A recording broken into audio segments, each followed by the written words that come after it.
खेलने वाले नहीं है, अपन मुंबई वाले हैं। राइट। आपकी और एजाज खान की अगर रिंग में फाइट हुई तो दोस्तों, जैसे कि आप लोगों को पता है कि अदनान 07 और एजाज खान के बीच में कंट्रोवर्सी हुई थी और एक दूसरों के बीच में लोकेशन भी चलती रहती थी। हाँ, हालांकि वो बात है, कभी वो लोग आमने सामने नहीं आए। अदनान 07 का एक पॉडकास्ट आया है, उसमें अदनान से पूछा गया एजाज खान के साथ अगर रिंग में फाइट करो तो कौन जीतेगा। तो अदनान ने कुछ ऐसा जवाब दिया कि सब लोग शॉक रह गए।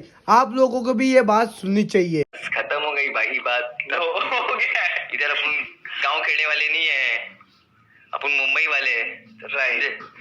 तो यहाँ पे दूसरी सिटी से आके भाईगिरी ये सब चीजें नहीं चलती ना।